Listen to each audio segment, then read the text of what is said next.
Welcome to the Shamanism Summit, an extraordinary gathering of teachers and healers from around the planet, sharing insights, stories, principles, and sacred ritual for personal and collective healing and transformation. Please share this event with your friends and family, and come join us on Facebook at The Shift Network. And now your host, HeatherAsh Amara. Welcome, everyone. We're so glad that you are joining us, and I am super excited to introduce my co-host for the Shamanism Summit, Michael Stone. I'll read his bio. Michael Stone is a shamanic practitioner, teacher, mentor, journalist, and the host and producer of the Shift Network right here, Shamanism Summit, and KVMR's Conversations. He interviews leading-edge thinkers, authors, and activists in the area of environmental restoration, social justice, and spiritual fulfillment. Welcome, everyone, to our interview today, and thanks so much, Michael, for being here with us. It is so great to be with you, Ash. I just love our conversations together, always enlivening, and I leave feeling this warm glow of love whenever I'm with you. So true.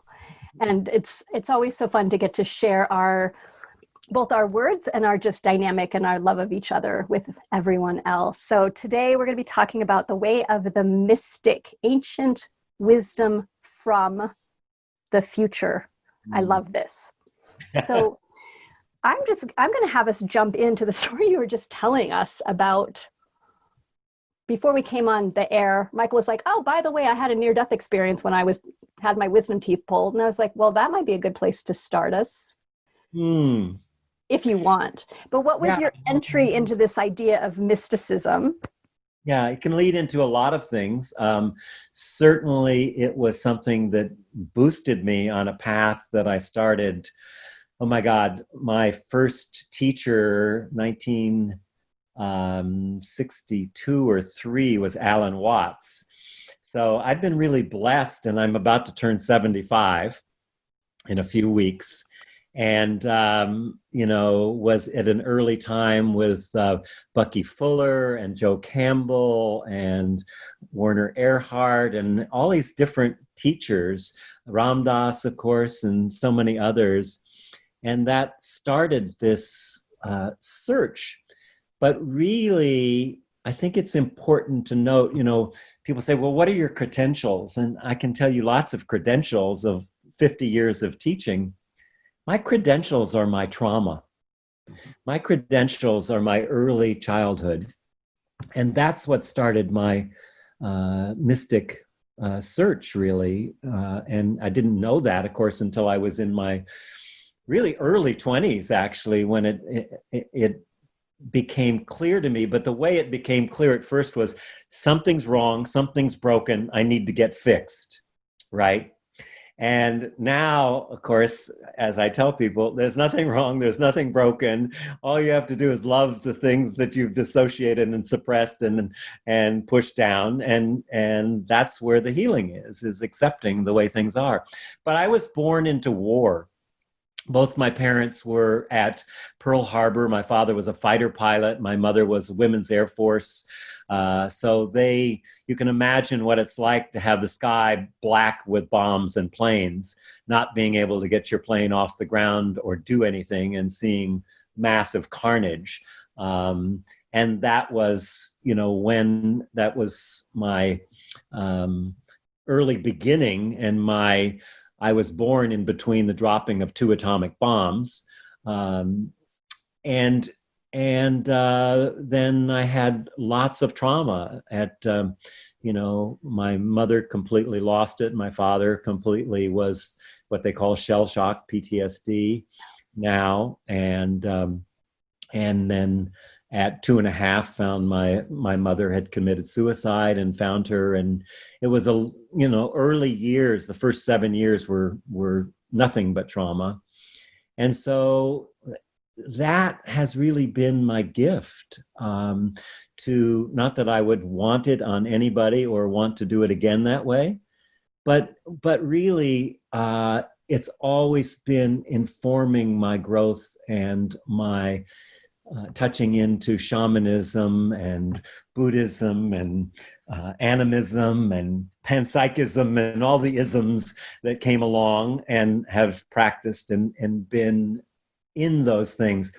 And when I talk about cultural mysticism, I'm not talking about the mystics who go in a cave and sit on a cushion, for 20 or 40 or 50 years. I'm talking about being in the culture and using everything that occurs, everything that arises as our access to not just healing, but as our access to transformation on an evolutionary scale, both an individual and an evolutionary scale, which I think we are in a time which that is what's needed if we're going to survive as a species, and whether we're going to take all the other species along with us. So I said time, and I think it's good to give a context also of my sense of time, because the Greeks have an amazing distinctions in time, Greek history, that we don't have. There's chronos, which is chronological time. That's from what I call the remembered past and the imagined future, and it's a line. It's chronological, and that is how most of us live time, that we only have so much time, and once you used it, it's done. And then there's kairos, is another kind of time, and that's a really interesting time. That's like a time that's ripe.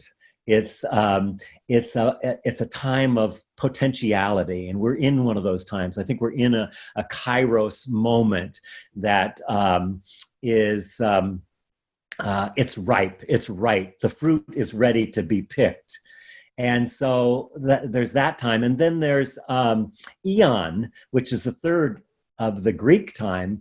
And eon, if chronos were the waves, eon would be the ocean, the field of all potentiality from a physics perspective, which of course brings a fourth aspect of time, and that is emergent time, or time-space. And time-space is the time where really the past and the future are all in the present.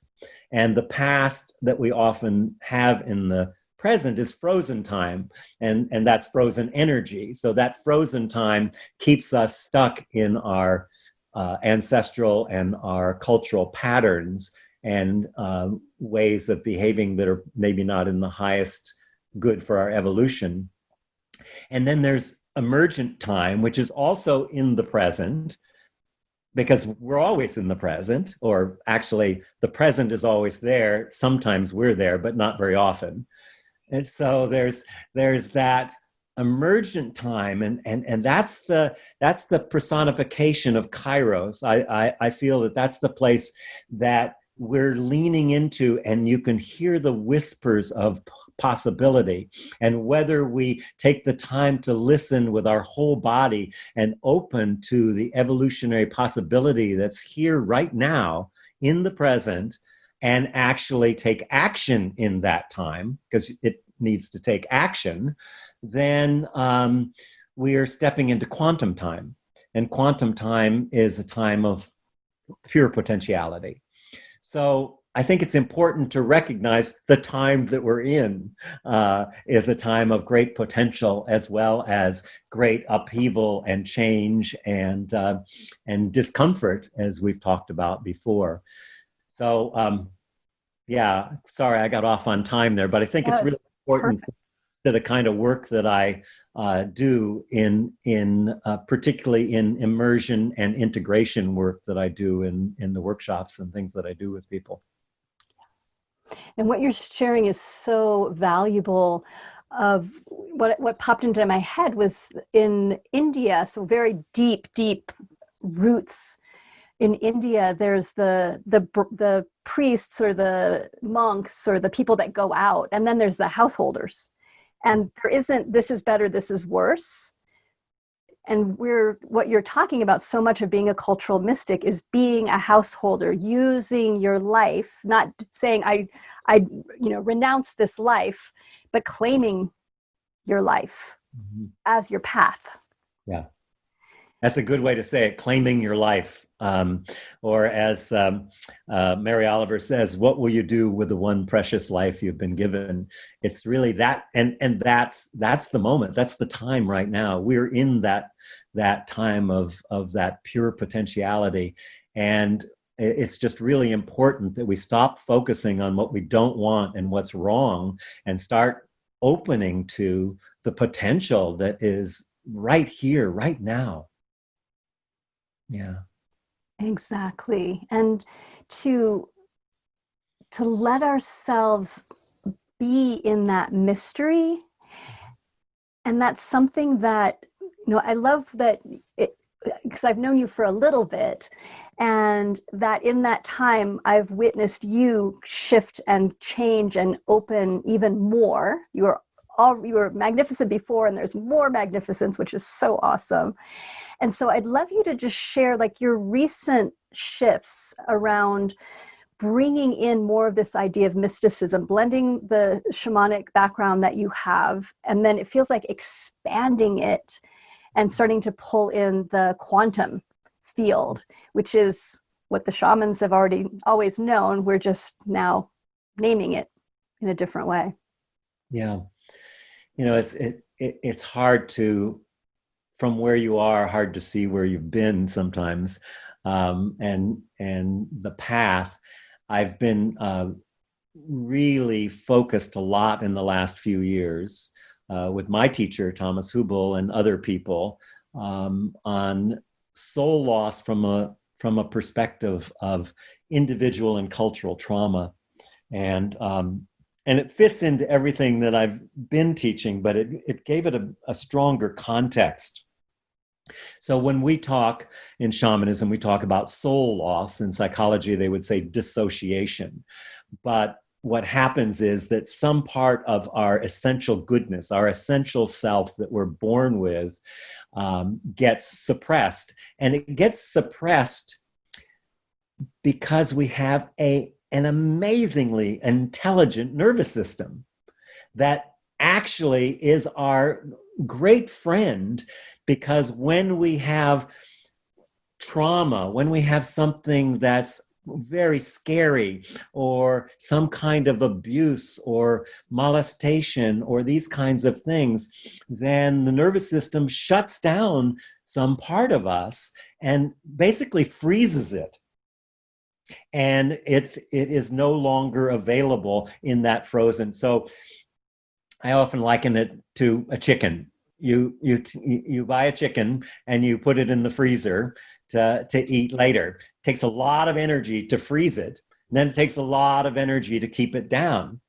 And then you're using that part of your essence, your energy, your spaciousness really is a whole nother way that we can talk about space and anxiety and stress. I think that's an important message in this time. But you don't have a lot of space because you have all these frozen chickens down there and they need to get thawed.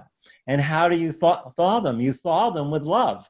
You allow yourself to get still enough to let those things rise. And people, I teach meditation, people say, oh, I had a terrible meditation. I want to get back to where I used to be. Well, no. There's no used to be in meditation. You had a nice meditation and you had an equally nice, very agitated, ponies racing and dancing in your head meditation. And those are actually all the things that are coming up to be loved. Those parts of ourselves that we have not accepted, the guilt, the shame, the blame, the anger, all those suppressed, and our joy, not just the negative things, all those things that have been suppressed. But because I named myself at some point unworthy, unlovable, unacceptable, not smart enough, not creative, all of those things, when some incident happened and No, my teacher said I'm not created because I had purple people. Whatever happened in that incident, we froze that part. So, there's nothing to fix or repair. What there is to let those things come up and to put your arms around them and say, oh, my little anger, I love my little anger. Or like you say, oh, sweetheart, I know this is really hard what you're going through, but it's okay because I'm here for you. And somebody wasn't here for you before, but I'm here for you now. And that I can love you right now, just the way you are. It's okay. And then we learn to love those parts, and that creates a spaciousness. And just to talk about anxiety and stress, because there's a lot of fear, anxiety, and stress right now with all that's going on. And as we had talked about before, uncertainty.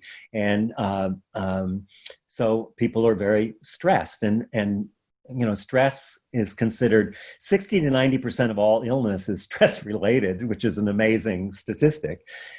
But what is stress? We have this word stress, but what does that actually mean, stress? It's like saying, I'm sick. Well, what does that mean? You have a cold or you have stage 4 cancer?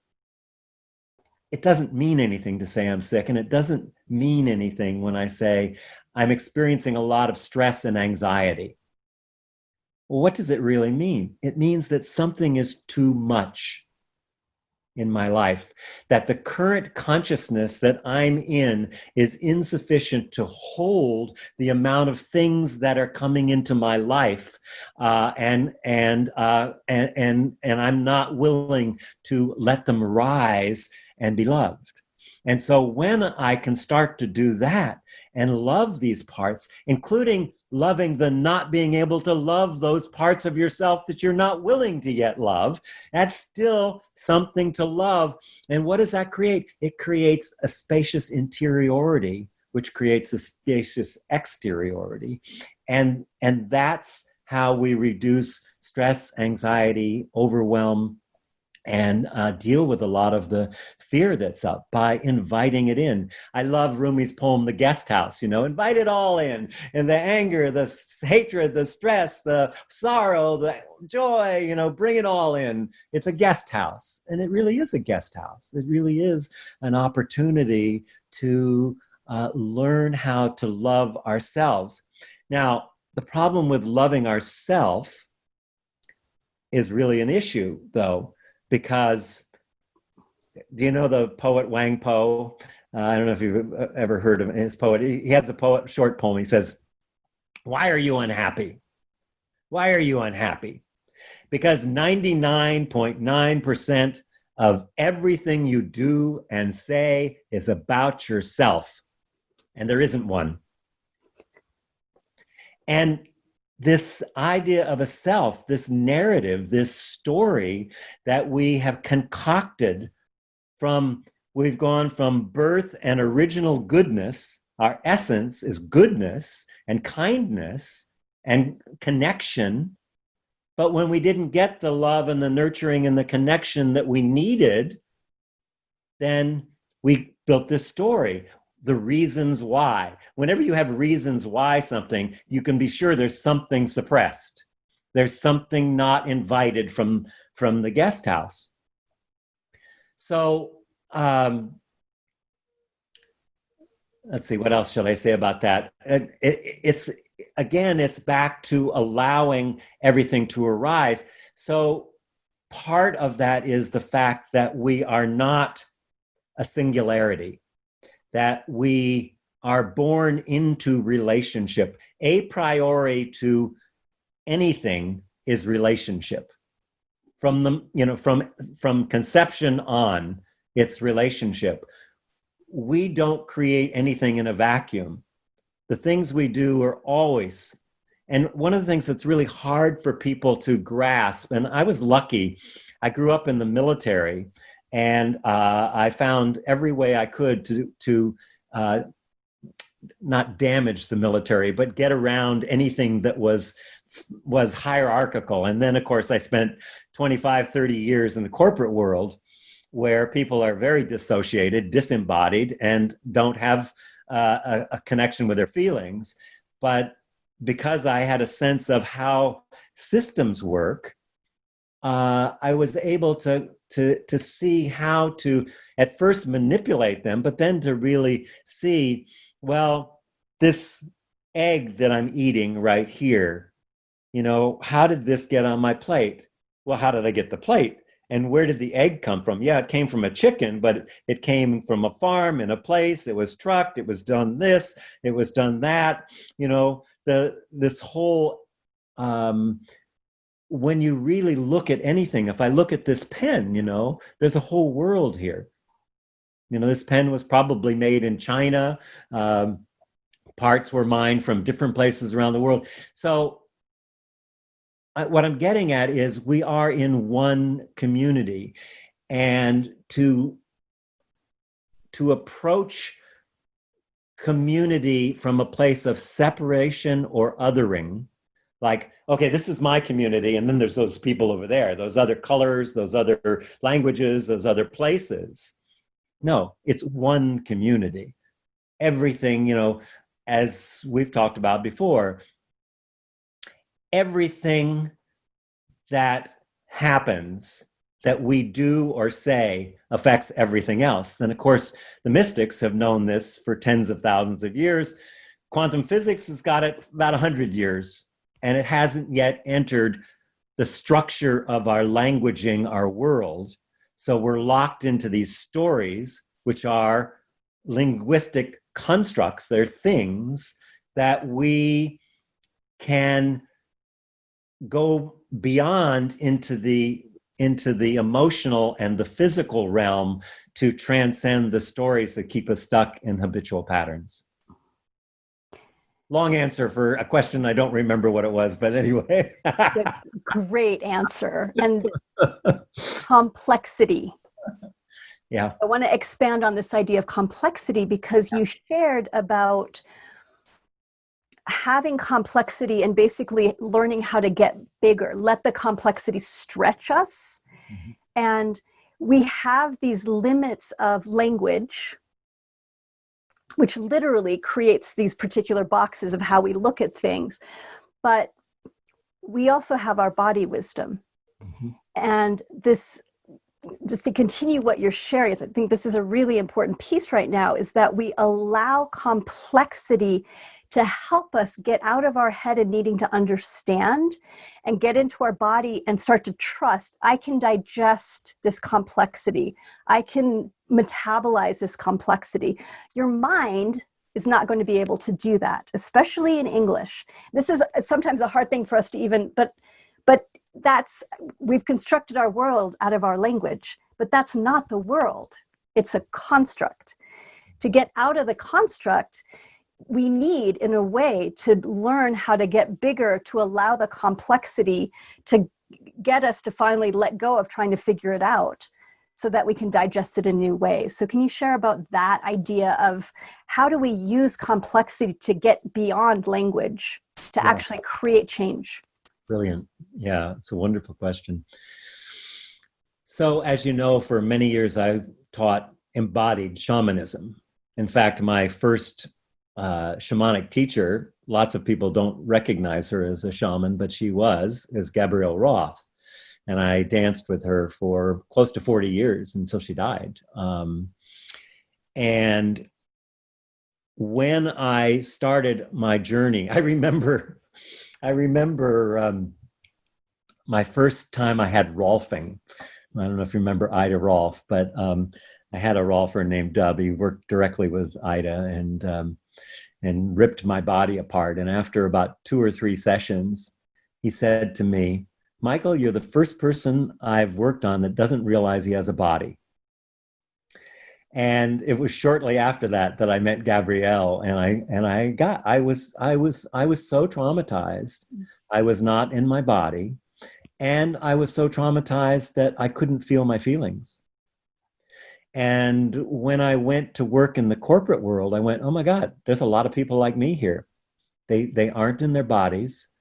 It's the old Mr. Duffy lived a short distance from his body, the James Joyce quote.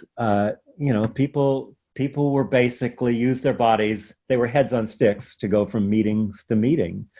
And so that really deepened my work, and in my postgraduate work in Europe and cross-cultural work, I really got an opportunity to bring embodiment into the corporate world, which was at the time very difficult to bring in, easier in Europe than in the States, actually. So complexity. Complexity in the right size container is simplicity. Yes. And again, to go back to what I was saying about stress and anxiety, the container is too small. And so how do we create a more spacious container? Well, we do that in the ways that we've been talking, in really honoring those traumas. But you're right, the body is the first instrument. It is our instrument. It is, our soul is connected with our body. It is, everything emanates, and it's got all the wisdom from before 200,000 years of human evolution, back before animals crawled out of the sea and up onto the land. Everything is in our cellular memory. We have 50 trillion cells to 70 trillion cells in the average body. Each one has 100 to 200 atoms. Each atom has a neutron, a proton, an electrical field, sending light out to the very edges of the universe. That's complexity. If you were trying to run that show, or even to run making your heartbeat or your lungs or your digestive system, you'd have collapsed a long time ago. So how do we be with complexity? We be with complexity by presencing ourselves. I have a gift that I'm offering. It's 3 key principles of cultural mysticism, and it's also got a long meditation in it. And I'll just give you a preview of that. Three areas, 3 key things. One is presencing, the capacity to presence ourselves, to take a microscope and zoom in to get a better picture of ourselves. So this is an ongoing task. It's a moment-to-moment thing to actually bring ourselves into focus. And I'm just going to give the basics of it because we have a lot of other things to talk about. But so the first step really to presencing ourselves, to learn how to bring ourselves into our body and to open ourselves and feel our emotions and actually get a sense of energy in movement, because energy is movement, and stagnant energy is death. It's like when a river gets dammed up, or a puddle in a stream, you get junk. You get putrid stuff happening, and that's what happens in the body. So we're in the body, we're feeling the emotions. The emotions then, because we're thinking beings, we have this circular relationship with our emotions. We have a thought that creates an emotion, emotions create thoughts. There's a circular system, but all that is in the body. All that is energy moving in the body.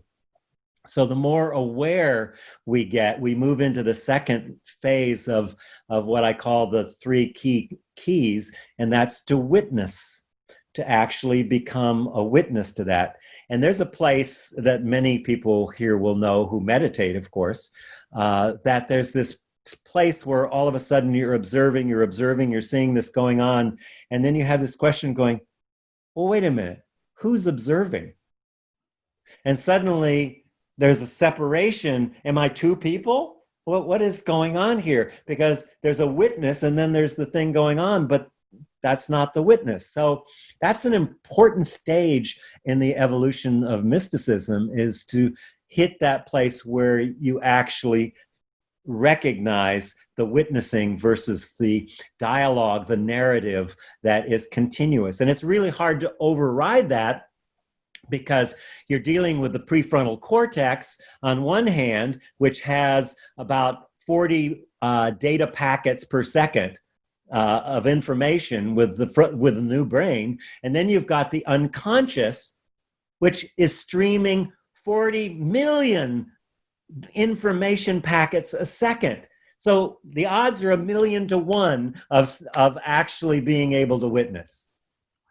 So presencing is really important when you recognize that the unconscious, and that is everything that's ever been recorded.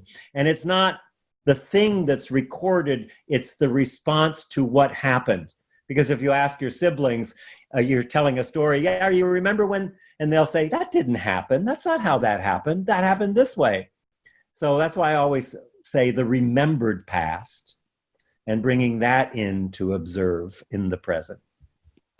So witnessing, learning to witness. And then the third place is what we've been talking about, embracing, honoring that, giving it permission to be and to not withhold those parts of ourselves that we've dissociated, that we've somehow suppressed in our trauma and in the things that happened particularly in our early life. So presencing, witnessing, embracing, and there's much more to that, but I'm just kind of giving an overview of that particular model. Yeah. I want to ask you, I love that Trinity is so potent and so important. And one of the things that we've been talking about is this idea of love. Love it, embrace it. When it comes up, hold it. And yet we have so many convoluted ideas of what love means. Mm-hmm. And so much confusion around that. So I'm going to put the spotlight on you, baby. What is love? God. It's so funny because last night I was just so tired of being on the computer and so tired of working. And I said, I'm going to watch a movie. And I always have trouble finding a movie I want to watch. But I saw this movie about Meet Joe Black. Did you ever see that movie? So Joe Black is the voice in this mogul's head. And he's got these daughters in this family and they're very wealthy. And turns out Joe Black is death, but takes on the body of someone that this woman met. And it's a really sappy, beautifully told, great acting story. And in the end, it's fireworks and love and I was like, oh, it's like, I want that, That's not the real deal though. But it's in our psyche. So we have this word love. I love potatoes and I love my car. Oh, and I love my girlfriend or my wife. Well, wait a minute. You love potatoes, you love your car, and you love your wife. How can that all be in the same realm? So it's a mystery, first of all. And I love being a mystery and keeping it as a question rather than as an answer. What does love say? What if, which I do, what does love say right now? When I'm triggered, what does love say? So for me, love is the capacity to be fully present with what is and what isn't. And the more that I can be fully present to whatever is arising in the moment, the more I'm in touch with the ability to fully love from my definition of love. So that's what I've come to. I don't know, lots of people have different definitions of it, but mine is really, my capacity to be with what is and to honor it as who I am and what's happening in the moment. Perfect. Great definition. And I still love potatoes. For sure. And the color purple. And yeah. Right. Yeah. And to keep that place of, you and I have talked about this, that mysticism, shamanism, animism, all of these different words are just words. Love, just a word. And we can define it in many different ways. Mm-hmm. But what we're pointing to is the words don't matter. The words are the package that we put things in, but what really matters is the experience that we have individually, and understanding that we're each going to have a different experience, a different definition. But I feel like what you're sharing, Michael, is the pointing to living the question and opening to all these forms of time that you talked about. That instead of being in linear time all the time, that we expand beyond what we know so that we can live more in the unknown, and that we also take our trauma and bring it into a new form of time. Right. And a new relationship. And it's also truth. There's a direct relationship. Now, one thing you said I wouldn't necessarily agree with, and that is that language and words don't matter, because I don't think that's particularly what you meant, but just pointing, we're not that, and yet they're tools, they're seeds, they're weapons. Their words are incredibly powerful. Sandra Ingerman often talks about the abracadabra notion, which comes from the Aramaic something adhabra. I can't remember exactly what the Aramaic word is, but what it means is I create as I speak. And I think that part is important to recommend. Yes, it's just words, and yes, it's bound, it's imprisoned by the objective structures, because we live in a subjective world, and it's got objective structures built into the language. And yet, I can kill a person with words. I can shun a person. I can ruin a relationship. I can cause all kinds of trouble. I can also awaken the most destitute, impoverished soul on the planet with my words. So words are very important.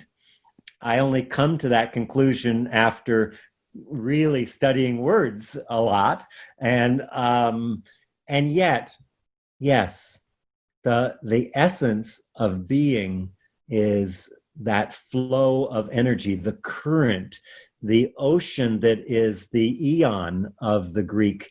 I said the waves are the chronos, but the ocean is the space in which the occurring. It's the Tao. The Tao is, was, and always will be. It's the emanating force, but language is very powerful within that. Yeah. So agree. Totally agree. And it's that place of, with so many things, incredibly important and not important, like both. Yeah. So thank you for clarifying that. And I got to go to China just after it was an incredible trip, just after they raised the bamboo curtain in the 80s. And that's a whole story we'll tell one time over a fire and a cup of tea. But the temples, at the guardians of the temples, they have those kind of gargoyle lion kind of looking things at the temple. Do you know what they stand for? They're the guardians of the truth. One stands for paradox, and the other stands for confusion. Don't you? Oh my gosh, I love that. Yeah. And it's true. It's that, that's old Chinese wisdom there. Yeah. Yeah. And you talk about this idea of ancient wisdom that is coming from the future. Yeah, yeah, yeah.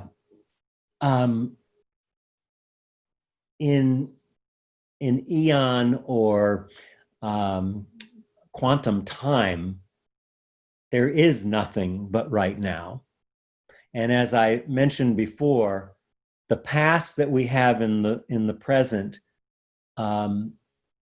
while it informs us, much of it is frozen time. Because it's in the present, and the future that's in the present is potential time. And so there isn't anything that isn't happening now, and now, and now, and now. So time, there's a thing in physics called, what is it, temporality, I think it is, retro time, retro something, I can't, it shows how actually we can go back and change the past. And by the same token, we can go forward and change the future, the potential future, because it's always happening right now. So that's why time is so important, I think, in this work, and why being able to tap into in a contemplative practice, in meditation or deep trance work, movement trance work, ceremonial dancing and drumming and rattling work, all of those can take us into that place of no time, that the place beyond time, the place that it is at the bottom of the out breath and the top of the in breath. That still point. And everything comes from the still point. Everything comes out of the still point. And so that's why the practice may be on the cushion, but the application is in the culture. That we sit to get in places of that still spaciousness and expanded sense of space, not just interior, but exterior space. We sit to cultivate that so that when we get triggered, we can be responsive rather than reacting. So that we can stop and embrace that. We can choose that moment that Viktor Frankl talks about. The last of our freedoms is the freedom to choose our attitude under any circumstances, that we can not react, that we can respond with love. And there's where the love comes in. It's like, that's the training. Yeah, it's okay. I can love when everything's going fine, like in the honeymoon era, but can I really love and accept totally when we're having a fight about something, or the kids are driving us crazy, or my community has gone mad? Yeah. That is the work right there. Isn't it? Yeah, it is. It is the work. It is. And this place of the image that I had is that willingness to go towards the mystery, to expand beyond what we know, and to be in that place of timelessness, of pure potential, of unknown, and to then be able to come back into form, like go to the wordless place and come back to the words, to go into the experience and come back into the expression. And that's something that we learn how to do over and over again. And I think what makes mystics, like someone on a mystic path, is that they've embodied doing both simultaneously. Yeah. But we start by learning how to do this and learning how to come back. And it's awkward sometimes, or we're not even sure how to do one or the other, but that over time you realize there isn't a difference. Again, the paradox. Mm-hmm. Yeah. And can we love the awkwardness? Because otherwise we won't move through that stage. We'll find a way to cover up the awkwardness. I think that's why people have so much trouble with speaking and things, because they leave their body and then when their fear and stuff come up, they don't have any way to deal with it because they're disembodied and they can't feel their emotions, and then they start talking from their head and wonder why everybody's yawning. You know? Yeah. So good to be with thawing you. the chickens.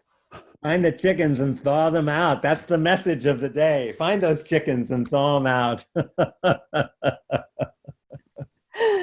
And bringing the humor in is so important. So we're talking about, a very intense and serious time that we're in. And the more that we can bring that, I've got some chickens I need to thaw, to even our own trauma, not to other people's trauma, that doesn't help, but to our own trauma of like that place of bring the sunshine in, yeah, and bring the lightness in and the humor to help move some of these things. And all the mystics that I, read about, there's so much joy in everything. And I so see that in you as well, that there's this quality of curious opening to everything. What's going to happen next? Yeah. That we're learning to embody. In the 60s, I can't remember who did it, but it's "Let the Sun Shine In." You remember that song? I can't remember any other part of it other than that.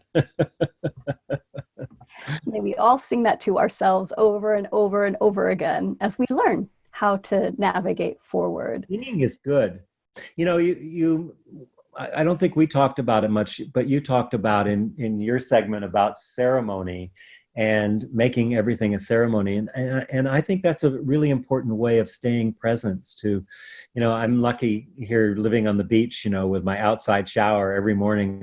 I sing to the spirits, I sing to my ancestors, I sing to the elements and the planets and that's a reminder, that's a way. And then I turn the cold water and invite, my soul to wake up, and slowly. But really to just like, even if we, like in the Jewish tradition, I can't remember what it is they kiss, but when they go out the door, they have something that they kiss, and when they come in, and that kind of little rituals like that throughout our day, just to include them, maybe when we're washing dishes or just doing housework or at work. One of the things for me, because I've had a hard time rehabilitating my ability to feel, emotionally feeling, is that I ask myself pretty much every 15 minutes or so, what are you feeling right now? Or what's true right now? And it's become habitual doing that. And sometimes I don't do it for long periods of time, but it's a practice. And what I'm saying is create rituals that are fun and loving and like I love having flowers. I would rather have flowers than eat. So I always have arranged flowers around my house, and grow flowers and just because it's such a miracle to put a seed in the ground and see it come up and go, holy shit, look at this. I got all these seeds on my front of my desk over here in the window, that I'm just watching them every day and how they pop up and how different they are. And it's just like babies, they're babies just coming up, and every baby is born with essential goodness, and every plant is also. That, it's all, imagine that there's these little seeds, they're so small. I can hardly pick them up to put them into the dirt. And all of a sudden there's this thing growing out of something I had to wet my finger to put it and get it in the little place. And now it's curling its way up. Life is miraculous, isn't it?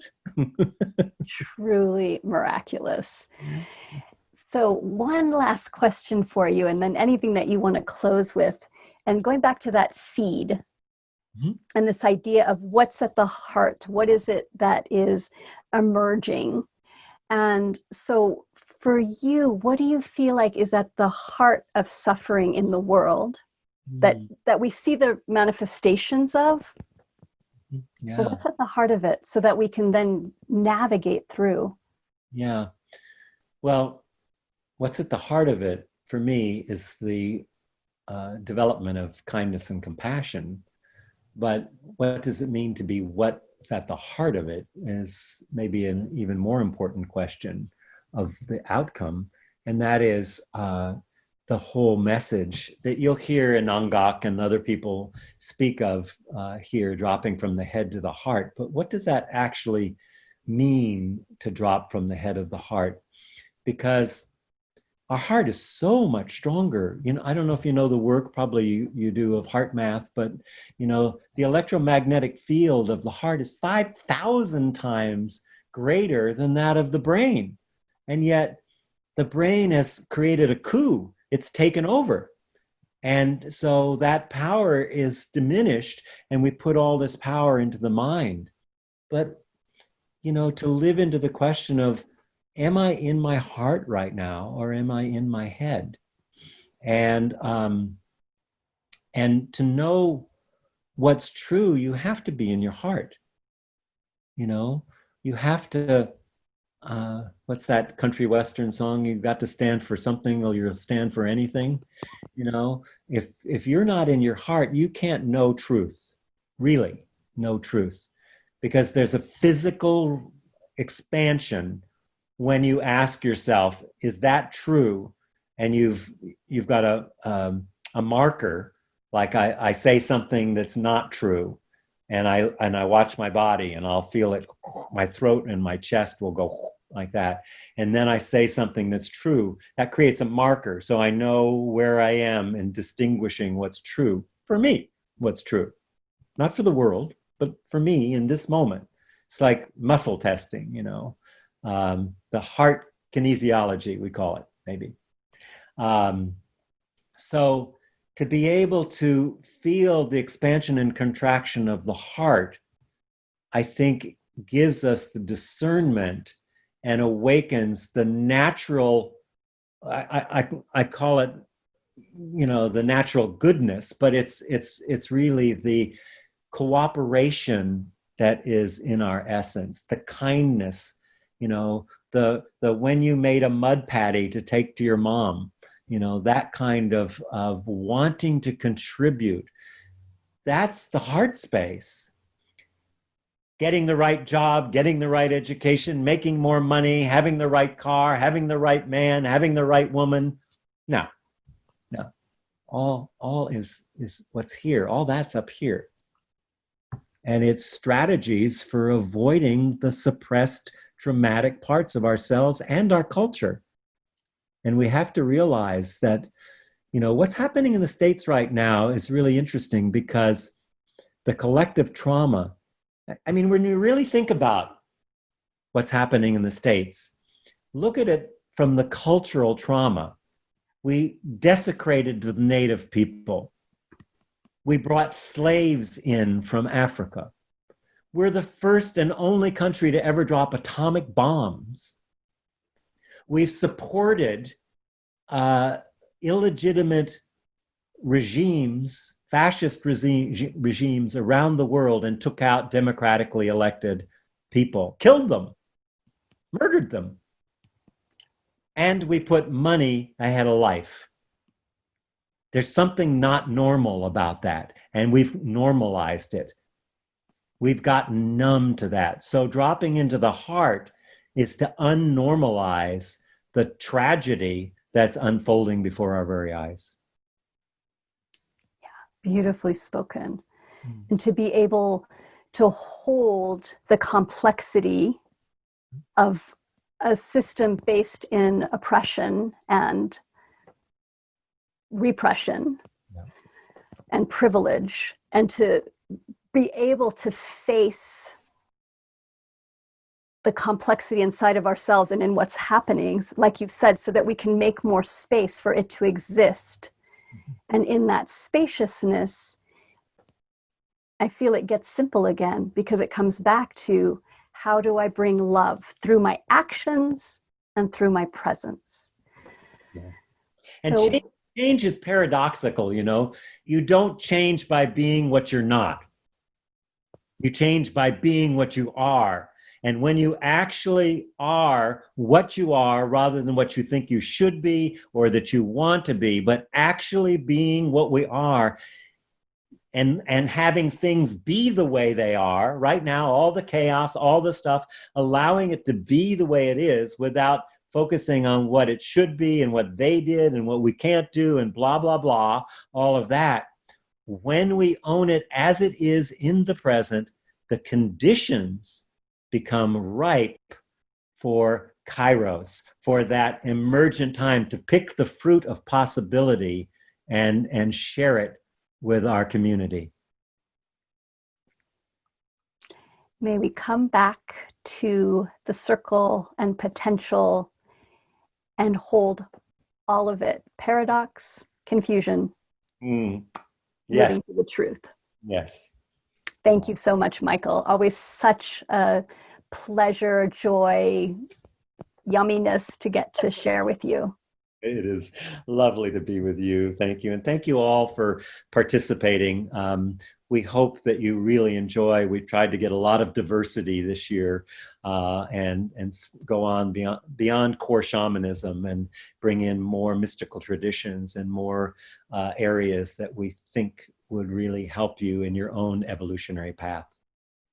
And you're going to get to witness many, many manifestations of love in form. That's right. That's part of what I'm so excited about this summit. It's like, everyone feel it. It's amazing. All these different beautiful manifestations. So blessings to everyone. Yes, blessings. Bye for now. Thank you for joining us for the Shamanism Summit, brought to you by the Shift Network. To learn more about our programs and events, visit theshiftnetwork.com. Thank you again for gathering with us and for sharing this empowering path with your friends and family.